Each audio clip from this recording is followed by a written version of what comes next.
here, part 4 of today's vlog, March 9th. And this is a delivery driving training and simulation right here. It's a really long video just for one punchline. He's attempting a call, so I'll knock on the door. Hi, I'm David from the deli with your food order. And then when they open the door, where's my money? Okay, that was For it. tip. That's the punchline. Where's my money? For tip. So it's definitely in jest. That's completely in jest. I recommend this video too. It has the audiobook of Heart of Darkness. Here's in a completely different game. The reason in part 3's vlog of today, I mentioned the game Driver, as in Driver and Driver 2 parallel lines for PlayStation 1, and then Driver 3 for PlayStation 2. In my opinion, just from watching videos, those would be the best game to simulate delivery driving. Today, this is sort of unrelated. This video right here is the one with Franklin and Lamar. They, in part 1 I mentioned they did an interview for the largest video game channel on YouTube just less than a week ago, and I highly recommend watching that. It's a lot more entertaining than I thought it would be. And what I realized today, they're just in the same way that this right here from the movie Mars Attacks, the characters in this movie would be the perfect character for making video gaming videos. And they have Italian paint job. They have the green and red right there. But this when I'm calling you, Indian Love Call, Slim Whitman, the song itself.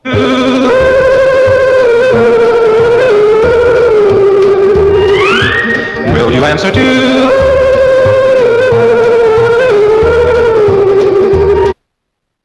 And so I'll pause that there. A lot of great actors in that movie.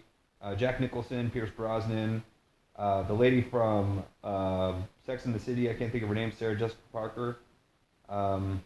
It's sort of like a comedy version of Independence Day.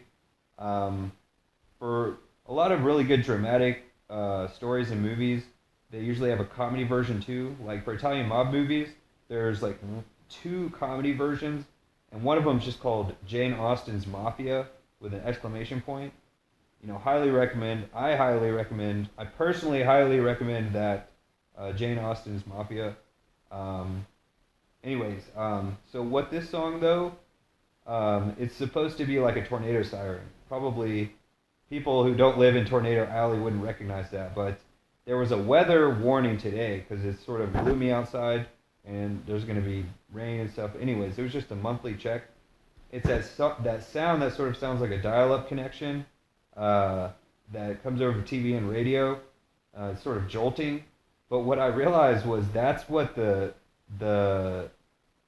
beginning of this song, Jump Around, hands down one of the most well-known songs of all time is going to be Jump Around. And that it is well known because of the movie Mrs. Doubtfire with the recently deceased comedian name of I can't think of his name in Mrs. Doubtfire. Robin Williams, the brilliant Robin Williams, is having like a house party, and as DJ he puts on the song Jump Around. It's actually a fight song that I never realized it until I looked closer into the lyrics in the last couple of years. And what people don't know is that clubs and bars, when people used to party and drink and stuff like that, and I'm just being facetious because of lockdown, but it's people, DJs always playing that song, always. I mean, every night, every Friday, Saturday night, most common song. And then, but an Eminem's new video called Tone Deaf, the very beginning of it sounds like the introduction to this song right here. And I know that because of Beavis and Butthead Do America, that has scenes here, and I'll go ahead and load that up. So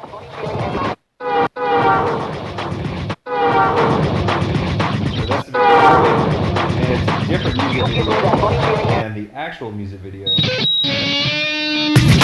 Really high quality animation, showing the potential of animation to have really realistic looking stuff. It's this roller coaster scene that's not part of the actual Beavis and Butthead Do America. Um, but with video games now, hand drawings are a thing of the past. But the aggressive hand-drawn animations fits exactly into the aggressive music of recorded music. And then finally, we got aggressive books with ebooks and the author Robert Greene. So the Beastie Boys are to rap music what Robert Greene is to written literature, and what Mike Judge is, the creator of Beavis and Butthead, is to hand-drawn animation.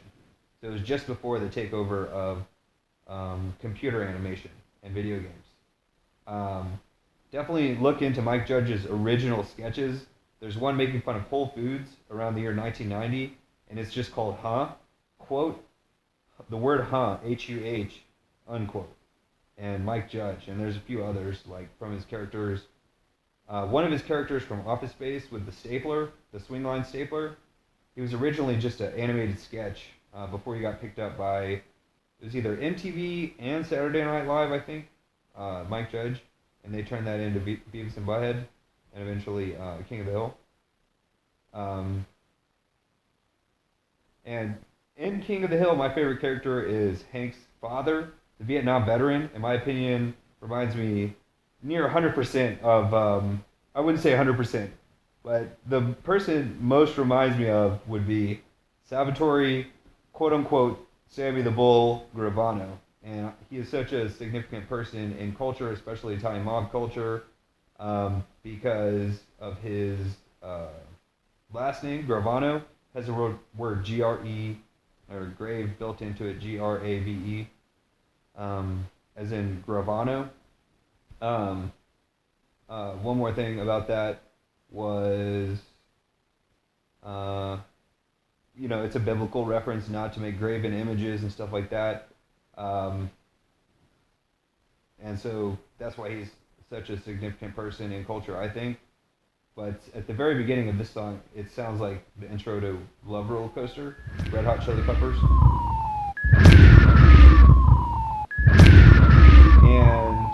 And all three of those things, I think, are supposed to sound like the weather warning. The one that comes on TV and radio and it sounds like a dial-up connection. I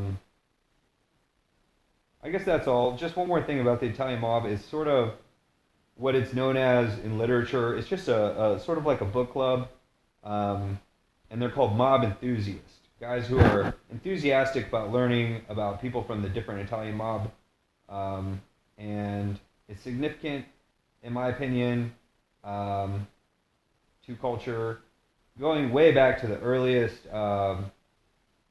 films and stuff.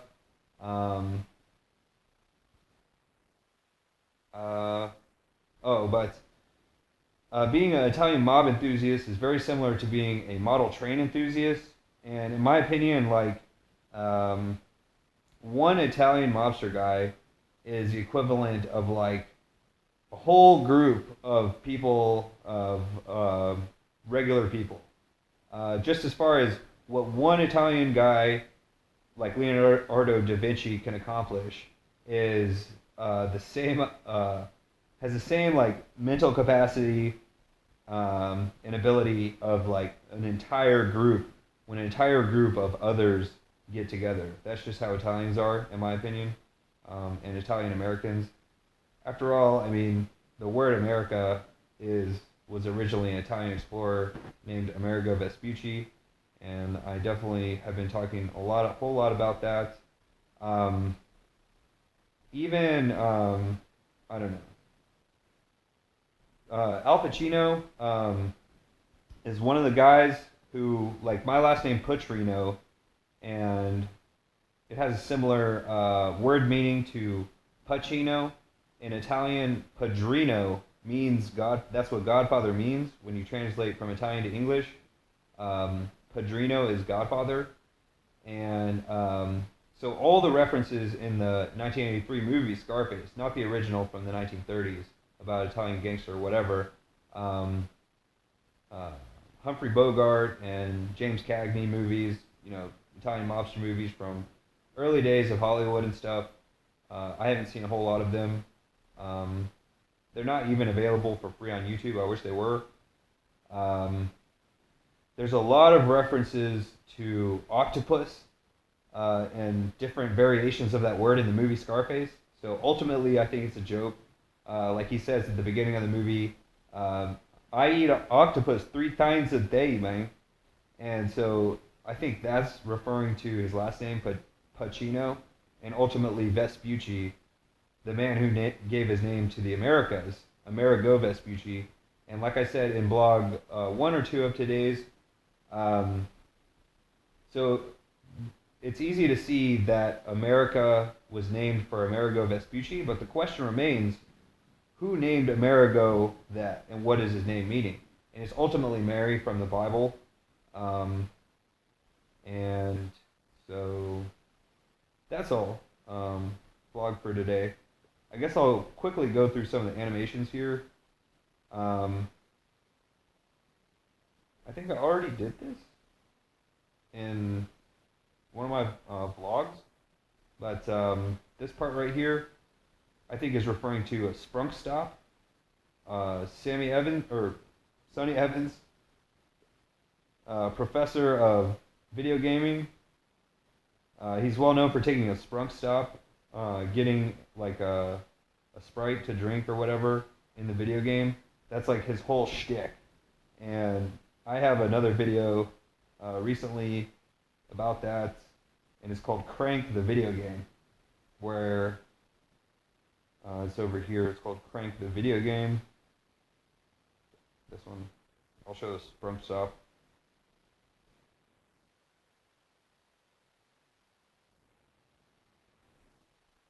That's my license right there. And when I say mine, I mean auto. German auto. Okay, so here's Trevor.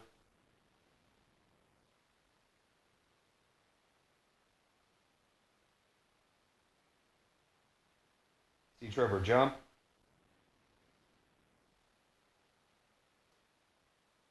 And that's the movie National Treasure up here, and Simpsons season 15. See Trevor jump.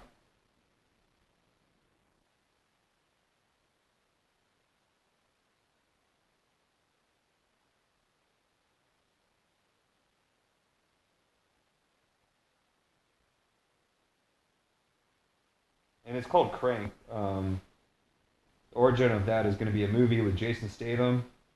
His first well-known movie was The Transporter, and then eventually it was Crank. And so here I called this Crank the Video Game.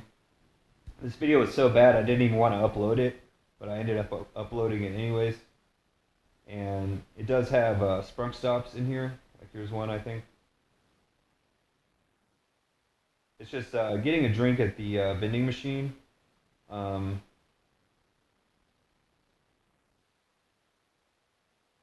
Sort of, I don't know, I try to avoid the term inside joke. That's actually whatever cola that is. Oh, it's E-Cola, like in GTA Liberty City Stories. The character Tony Cipriani, spelled Ciprani, Cipriani. That sounds a whole lot like Rihanna, but anyways, in that version they have Fort Staunton before it's demolished, because the game takes place before GTA 3 events, even though it was chronologically released 5 years after. Fort Staunton is actually a museum, like a real old museum and fortress or something in New York, and it gets demolished in GTA 3, or no, it doesn't, but it gets demolished in GTA Liberty City Stories with Tony Cipriani. But here's a Sprunk Stop at the bus stop. And anyways, something about, they have E. coli Ristorante, and it's an Italian restaurant called E. coli, and then they have E. cola over here in this one, the red cola. And the drink, Sprunk, of course, is supposed to be like Sprite, but I think it comes from the word inconspicuous. Like, just the middle part of that word is a few letters are just kind of added into it, like try to think of that other drink that we had in the 90s. um, I don't know, it's just like a weird mash of a bunch of ingredients and stuff. Anyways, that's all, and that's part 4 vlog of today's. If you watched all of them, it's like over an hour's worth of vlogs. Congratulations. I don't think a lot of people would, but I hopefully I'll have more gaming video games, whatever, coming soon. Have a good one.